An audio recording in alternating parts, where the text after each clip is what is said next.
Hello, good morning, good afternoon, good evening. Depends where you're watching. Today, Toby Martin lives in Bath. I do. Yeah. Agency, Reside. That's right. Yeah, and you've bought into the visual game, right? You've been doing videos for a while. Big time. What kind of stuff do you put on video? Is it useful stuff? Is it give content? Is it selling houses? What kind of mix have you got? Yeah, I'm a video evangelist, so Excellent. as much as possible. Yeah, but the core things that we do are, it probably all started in lockdown, Right. Okay. when we were all at home and a lot of agents started to do videos of their properties. They did, didn't they? The old 360 videos. The We've got a 360 massive ball in the videos. background. Look at that. It's like we planned it.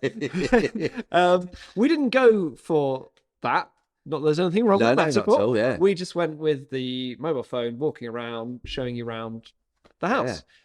Hugely successful. And you got like quite a lot of engagement from that because people Huge were engagement, sat on the sofas with. Yeah. Yeah. Well, people were taking properties just from them. Wow, of They course, would rent a property without actually visiting the physical house, just having seen the videos. So we're like, okay, well, people like watching videos. Yeah, of course. So we carried on doing that after lockdown, obviously, whilst trying to improve the video offering. Yeah, of course. Yeah. Not just walking around. Yeah. Although a lot of agents still just do Oh, they walk around do, with their iPhone, and that works on a certain level. And then alongside that, because we obviously realized there was an appetite for video. So I started doing things like market updates, videos around Bath. We're really lucky that Bath's a tourist city. So there's lots to talk about, lots to show around the city. And have you done that then, like sort of mini area guides? Or, yeah. Excellent, so we do that. That's I try to force my love for video onto other people in the company. So I don't hoard it all myself. That's one of the things that I try and get the team. But you're like you got it going. I got it going. Yeah. I insisted that they do it. Well, we got a guy who works for Reside who used to actually be a local tour guide. Oh, amazing. So he's got all the chat and all the patter about the local area, which is really great. Yeah. So I tasked him with going. We have one member of staff. She does the filming. Right. We bought a little kind of handheld, nothing too advanced, but for us, it's a good quality camera. Too right. So she follows him around town, and he gives a running commentary of Amazing, what happened when the Georgians were here, or what happened at this particular historic site, whatever it is. Do you have to give him an extra 10 minutes on viewings in case he just keeps talking? And Yes, stuff? yes, it's a real problem. But an informative one. Yes, yeah. They're trying to rent the house. They're not trying. They're not in an episode of Grand Designs. Come on. But no, I mean, people love that angle as well, because we're not being salesy about it. We're just showing our love for our city. Yeah, where you live. Yeah. Everyone loves where they live, right? It can be, I mean, Grantham's Grantham. We're here in Grantham in a minute, but if you scratch below the surface, there's some cool stuff here. There's a bit of history. I mean, the town, the high street's dying a death a little bit, like a lot of high streets. Yeah. But when people go, oh, Grantham, you're like, yeah, but actually the schools are good. You know, the green spaces are good. Yeah. It's one of those places you're like, actually, it's just Middle England-ish. And But Bath, you've got loads of stuff to look at. Yeah, I mean, we're lucky. But you're right. I think you could say the same of any town or city. There's local history. There always is. There's local knowledge. Even if it's not historical locations, you could just do your favorite chippy and totally. It's so we try and cover lots of bases with our videos. There's still more that I know we could be doing, but at the minute it's kind of prioritizing what works for us with the time that we've got. I'd love to sort of set aside more time. So do you have a scheduled day? I plan in advance, but sometimes it ends up being a bit ad hoc. It's something that I know I can be better at. Right. I should absolutely set aside the time. And sometimes I do, sometimes I don't. But on that, it's such that whole line of, I don't have the time to do video, is something that a lot of us say. And some weeks I find myself saying it. But you'd never come across an agent who says, I don't have time to do marketing. That viewing exactly 3 o'clock. We all know that we have to market our businesses to grow them, and so it's funny how some people see video as an entirely separate entity to their marketing. It's like, it's like almost a chain around the neck, and it's like, well, I mean, I guess you have fun with it now. I get the initial video is, oh my God, what are people going to say? I'm nervous. What if I trip over my words? But we often say in video training, and to is it's just a thinking noise, and it's very human. Spanish, they have a slightly different accent, but they still mid-sentence, and every other nationality. But it makes you more human, I think, rather than this robotic, perfectly delivered. Yeah. So I mean, I guess if you're a pro presenter like Phil and Kirsty, then you're not going to mess your lines up. But you talk about pros, and to take it away from sort of on-screen professionals, just someone who popped into my mind there was the comedian Dara O'Brien. You ever seen comedian Dara O'Brien? His is almost a feature of how he talks. It's almost like a punchline. He'll deliver a punchline and they'll go, while everyone's laughing. And so it's a really normal human thing, and you can almost make it a feature of how you talk. So we try not to R, but if you do, then that's just it's relatable. Exactly. It makes you part of who you are. So for some people, it's even like punctuation when they're talking. Yeah, and it gives them that thinking time. And I mean, you'll often, I find the best orators or the on-stage presence, you know, when people are giving TED Talks or, you know, big corporate presentations, are the ones that actually, and I'm doing it now, intonate their words. And they let the audience come along with them. They'll pause for dramatic or comedic effect, like you said before. Yeah. And they've obviously like honed their craft. Now, we often say, don't compare your chapter 1 to someone who's been doing video 3 years like yourself or more, your chapter 10, because you're going to be better. And we always do a bit of research on the guests. I didn't know we were doing this today, but when I typed in your name on Google, I thought you were an author. And you'd written a book because it says author of the Reside ... Yeah. I thought, oh, he's written a book. I'll talk about that in the podcast. But it's actually your property blog, right? Yeah, that's right. Where you house all the videos, and do market reports. How often would you post them a week? Like, is it a weekly thing, or is it like, oh, I'll do one this month? And also, just on the back of that, how do you power them? As in, do you use Dataloft or Akaboom or Sprift? Where do you get all your data, local property data from? So most of the data comes from our own database. Excellent. So we don't actually pay for any data. We don't use any of those companies you mentioned. I've looked at them; they look great, but you've got the local knowledge there already. Yeah. At the minute, as an agency, we've got no other use for that data other than the videos. At the minute, we don't pay for it solely for the videos. Okay, so we make do with what we got in-house at the minute. It is maybe a way that we could expand our offering and improve them in the future. But at the minute, I take, so in terms of the videos that I post every week, I try to post 3 main types of video a week. That seems manageable. Yeah. And I would have hopefully batch recorded them a previous day. So I know that I'll do a monthly update, which will take stats from the last month's activity in terms of how quick we're letting properties. Okay, yeah. What percentage of the asking price we're achieving, how much rents have increased. So very useful information. Yeah. Based on our actual activity. So it's definitely all relevant to local land. Yeah, and you can hang your hat on it because it's your data, you know, it's correct. Yeah. Yeah. And those are actually quite long videos. So they tend to wind up at about 5-6 minutes long. And what I'll do with that video is I'll record it at the start of the month and I'll mail it out to all of our landlords. Excellent. So I'm like, here's your monthly update presented by me. So that's gone to them. But then I'll try and clip it up so that I've then got a month's worth of little clips. You know, one about demand, one about rents, one about how quick we're letting properties. And then that's one a week for the next 4 weeks. Excellent. And then the other 2 that I'll try and post each week will be like a landlord FAQ. Right. So, you know, should I rent my property furnished or unfurnished, or should I get an inventory done? Or those kind of things. What's your split? Are you sales and resi sales and just lettings? Just lettings. So it's completely focused on lettings. Excellent. Which gives us quite a lot of material because lettings is like dense with legislation and rules. Over 200 pieces now, is it? Yeah. Thereabouts. Yeah. So if you can't talk about 200 pieces of legislation, then there's your first 200 videos. Yeah, right? exactly. Yeah. That's sort of that easy. Yeah. Yeah. So yeah, we'll do an FAQ, and then the third one. A few months ago now, I came across a gold mine, which we probably are all very aware of, but don't do much with, which is landlord forums on Facebook. Right. Okay. This one called Landlords UK.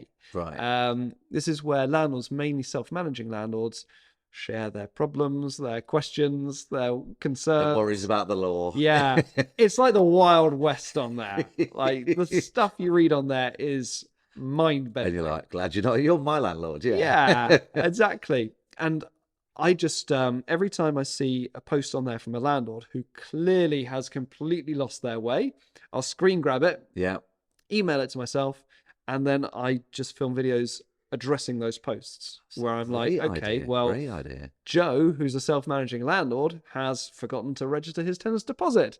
Oh, so What does that you mean do for the Joe? content. Exactly, yeah. That's amazing. And I'll put a little Great tip. Yeah. I'll put a little image of the Facebook post on the video Yeah. with the landlord anonymized. Yes. And just use that as a point to say, okay, That's well, a great here's a shout. landlord who, like a real Like landlord, real life, yeah. who has got it completely wrong, and here's what he would have done had he used, qualified, Yeah. quality agent. I mean, look, we've been in this space for years now, and Chris and I, the team, we've always said if we became accidental landlords or whatever, we'd have. Oh, in fact, Chris did over COVID. He's got a flat in Newark, and Belvoir run it for him, because we know the risks. We know. We've been to conferences where someone will stand up like Sally Lawson or Zoe Bywater will be like, blah, blah, blah. By the way, you can get 10 grand for that and you can get 3 years in jail for that. And I just wouldn't take the risk as a private landlord. It seems like a delicate space to operate in. My own brother, who's nothing to do with property, is a self-managing landlord. Oh, right. He doesn't know what he's doing. And I'm constantly like, yeah, I will help you with this, but maybe you should use an agent. So, we all know there are self-managing landlords everywhere who have done it for financial reasons as opposed to because they know what they're doing. Yeah. So, hey, if you find a load of them online, why not use them for video content? Right, that is a great shout. And that sort of leads me on to the next one is, you're doing probably area guys, market updates, but that Q&A thing where, okay, these are actually real questions, which I've never heard of before. I'm going to write that down. Yeah. Then. But it's the same with, like you're saying there is, because I'm not going to name names and I can't think of any off the top of my head, but some letting agents sort of operate a little bit on fear, like, oh, if you don't do this, you could go to jail for this. And I'm not saying that that's the way the lettings industry operates at all.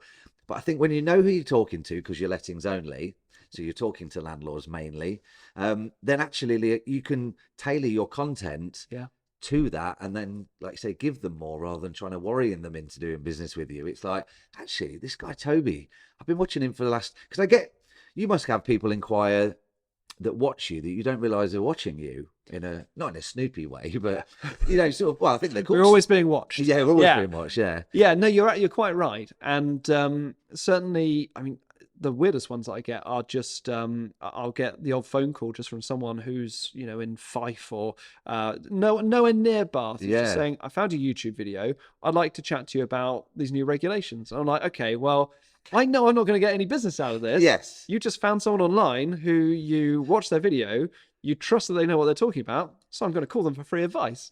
And if that was taking up hours of my day, I'd have to do something about it. But the old phone call, it's quite nice to know that people are finding these videos. That is true. And they trust what you're talking about enough to pick up the phone and want to speak to you. Mm.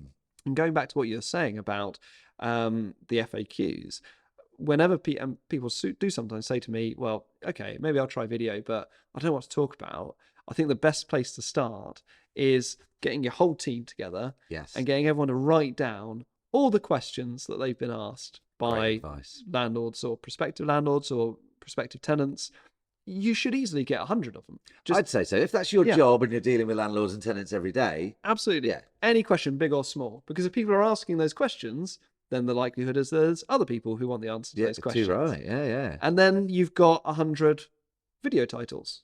And just like that. Then when you've recorded those videos, you've built up a library and you can give those videos to your frontline team. So the next time a landlord calls in and says, should I rent my property furnished or unfurnished? You can answer their question and you can say, but give me your email address because we've actually got a video that explains all of this. And then you send them your video. Then they're on the database. They start to build that connection. Yeah, too right. And you can't do that with a written blog or I mean, phone call, you can sort of make a connection, but no, I know what you're saying, because I mean, a lot of agents that we know that do video, and there's a common misconception that all agents are doing video, and really they're not. I mean, I don't know how many people in your area are. Very few. Is it? Yeah. Very we few. often find that there'll be one or two per protracted postcode area, but quite often one will see one doing it and go, oh, they're first to market, we can't copy them. It's like, well, video's not going away at all, ever. So, like, start making it, and being useful to your clients is the thing. And right? if another local agent is doing video, they don't have the copyright to video content. Yeah, exactly. You're allowed That's so to do true. it as well. Yeah. I actually get annoyed when even other agents local to me don't do video because I get so much from it now that I just get annoyed. I'm like, why would you not do It's this? working. It can be, if you want it to be, it can be free. Yep. Or you can pay an expert to help you with it. And you know, people trust people. They do. So they're seeing your face, they're learning who you are, they're connecting with you. And deciding whether they could like you and talk to you more and do business with you. And I have an industry friend, and I won't name any names because I consider this to be very embarrassing for them. And he is very anti social media, right. Doesn't buy into video, and his whole line is, you know, we're doing just fine without. So that a lot, he said, I've never spoken to anyone who's directly made a sale or, you know, got a client from social media. Oh, so, you know, that's fine. I'm not so evangelical that I'm going to say, well, my way is the only way that works. Yes. But I thought it was very funny. He said, you know, we've really given social media a go. In fact, we took on someone who I found on Facebook, who's really impressive. He puts all this content out there, really says that, you know, he can find you clients, and he really impressed me. So, you know, we took him on. Didn't work out for us, so I don't believe in social media. And I said to him, okay, but hang on, how did you find that guy? He said, well, I found him on Facebook. And I said, well, what impressed you about him? Well, his videos were great. I said, so... See where this is going? Yeah, exactly. He got you as a client through his Facebook marketing. So it does work, doesn't it? It worked on you, in fact, yeah. So, that was really funny. But in terms of my own marketing, there's two sides of it. Firstly, client retention. Mm-hmm. I was slightly slow, actually, to start sharing our own videos with our own landlords because I saw it as something that was only for winning new landlords. Right, of course, yeah. And since I started to share the monthly updates with our own clients, the feedback we get from them is amazing. Right, okay. And at the minute, I think most agencies would send an agent out to inspect landlord's property halfway through the tenancy. They might then draft some brief report saying that the property looked okay, but there was a leak in the bedroom. Yeah. And then that report would be emailed through to the landlord. Imagine how much better it would be if that landlord got a brief video from the agent saying... Showing on the phone exactly where the problem is. Hi, Mr. Smith. I'm at your lovely house on Wentworth Drive, and as you can see, it's all looking great. There's a slight problem here. I'm quickly going to show you. Like, we don't do that, but you've just given me the idea. Yeah, oh, because like you say, there's probably some landlords, and I've had one not so long ago where it was managed by Martin and Co in town, but if there was any work that needed doing, it was always John that came round, and he was retired, lovely. He wasn't like old, but and he knew what he was doing. So if it was a tile slate on the roof, he'd bring the big ladders and his friend with him, and so you know that kept him busy. But he always did the work himself, so he would love to see that his property had a leak in the bathroom, or something had been knocked off the cooker and couldn't figure out how to put the button back on, whatever it is. Yeah, that's a good I might start telling other people to do that. Yeah, I need to write that down. Yeah. There are other companies. I mean, like Inventory Hive, for example. Yeah. They have an app that sort of helps with that. So there's like a voice note, like on WhatsApp, and you can say, actually, the radiator's leaking on the left-hand side. Then you can take a photo to add to the note. Yeah. And I know that's another cost and another app, but it is a great way of getting that immediacy, isn't it? Rather than, like you say, just not a boring report, but being emailed to you. Yeah. I think one of the barriers for a lot of agents between them and video is, you know, those kinds of things. So, okay, well, I've done a video in the flat.